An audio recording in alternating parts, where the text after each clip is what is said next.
اللہ کا فرشتوں کی مجلس میں حضور کی ثنا کرنا یہ درود ہے، حضور کی مدح فرمانا، محبوب کی شانوں کو بیان فرمانا۔ یہ صحیح بخاری میں صلاۃ کا ترجمہ حضرت ابو العالیہ رضی اللہ تعالی عنہ سے کیا گیا ہے۔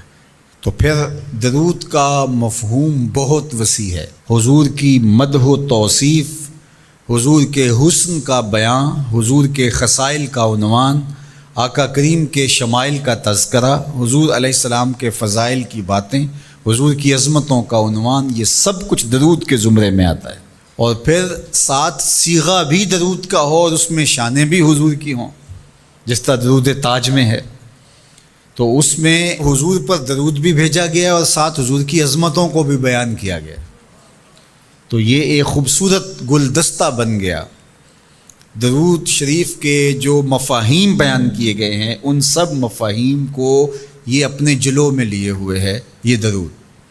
تو کثرت کے ساتھ حضور علیہ السلام پر درود پڑھنے کی تلقین فرمائی گئی۔ حضرت ابی بن کعب رضی اللہ تعالیٰ عنہ فرماتے ہیں کہ آقا کریم نے ترغیب دی درود شریف پڑھنے کی، باقی امور اور عبادت، ذکر فکر، تو میں نے عرض کی، ارشاد فرمائے کہ میں آپ پر کس مقدار میں درود پڑھوں، کتنا وقت، کتنا درود پڑھوں؟ تو آقا کریم نے فرمایا ما شئتا، جتنا تم چاہو۔ فرماتے ہیں میں نے کہا میں چوتھا حصہ درود پڑھوں گا، باقی 3 حصے دیگر عبادات اور دیگر وظائف اذکار بجا لاؤں گا۔ فرمایا جس طرح تم چاہو، جو تمہاری مرضی، لیکن اگر درود کی مقدار کو بڑھا دو تو تمہارے لیے بہتر ہوگا۔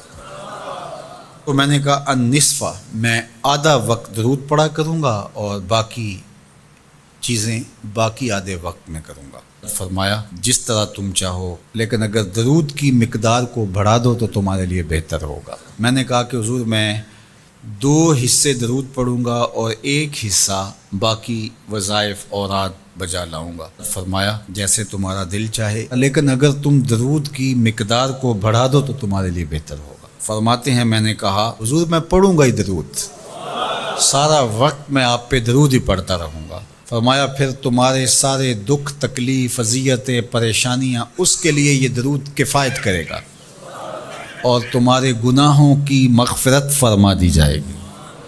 تمہاری پریشانیاں، تمہاری اذیتیں، تمہارے دکھ، دور موجود میں لفظ بولا جاتا ہے ٹینشن، تمہاری ساری ٹینشن، تمہارے سارے معاملات حیات کی بے ترتیبیاں، پریشانیاں، دکھ، اذیتیں، سب کچھ ختم ہو جائے گا۔ درود سب دردوں کا مداوع ہو جائے گا، سب دکھوں کا علاج ہو جائے گا، سب پریشانیوں کا حل ہوگا، سب مصیبتوں کا مداوع بن جائے گا، اور ساتھ ساتھ تمہارے گناہ بھی بخش دیے جائیں گے۔ تو درود جتنی کثرت کے ساتھ پڑھا جائے، اللہ کی اتنی ہی رحمتیں نازل ہوتی ہیں۔ تو باقی وظیفے، باقی اوراد، وہ بھی فضل و شرف والے ہیں، لیکن حضور نے فرمایا کہ پھر تمہارے لیے درود ہی کافی ہو جائے گا۔ اللہ اکبر۔ فرمایا جو میرے اوپر 1 مرتبہ درود بھیجتا ہے، اللہ اس پر 10 رحمتوں کا نزول فرماتا ہے۔ اور ایک حدیث میں آیا جو 1 مرتبہ میرے اوپر درود بھیجتا ہے، اللہ اس کے 10 گناہ معاف کرتا ہے، 10 درجے بلند کرتا ہے اور 10 رحمتوں کا نزول فرماتا ہے۔ تو درود پڑھا حضور پہ کام اپنا بن رہا ہے۔ تو درود پڑھنے سے انسان کا باطن سنورتا ہے، اندر پاکیزگی نصیب ہوتی ہے، گناہ دھلتے ہیں، عیب دھلتے ہیں، پریشانیاں ختم ہوتی ہیں، مصیبتیں، آلام، مصائب، دکھ، ٹینشن، پریشانی، جو کچھ بھی ہے یہ ختم ہوتا ہے، اور درود پرسکون بنا دیتا ہے انسان کو۔ راحت بخش ہے وظیفہ، سرور انگیز ہے یہ وظیفہ، نور بیز ہے یہ وظیفہ، ماحول میں شگفتگی پیدا کر دیتا ہے۔ اگر درود شریف پڑھو گے تو تمہاری بہت ساری پریشانیاں ختم ہو جائیں گی، تمہارے دکھوں کا مداوع ہوگا، تم ریلیکس ہو جاؤ گے درود پڑھنے۔ یہ درود شریف کی برکات ہیں۔ 1 مرتبہ درود پڑھنے سے 10 رحمتیں نازل ہوتی ہیں، اور جو بار بار حضور پہ درود پڑھتا ہے تو بتاؤ کہ کتنا بڑا ذخیرہ رحمتوں کا اس کے اطراف میں پھیل گیا۔ تو اس لیے کثرت کے ساتھ درود پڑھنا چاہیے۔ حضور علیہ السلام نے یہ بھی ارشاد فرمایا کہ جو میرے اوپر درود پڑھتا ہے میرے اوپر لازم ہے کہ میں اس کی شفاعت کروں گا۔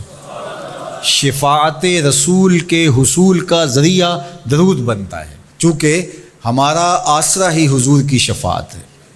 وہ دامن شفاعت کھولیں گے تو ہم گناہ گاروں کا کام بنے گا، اور وہ نصیب کیسے ہوگی حضور علیہ السلام کی شفاعت؟ کثرت درود سے۔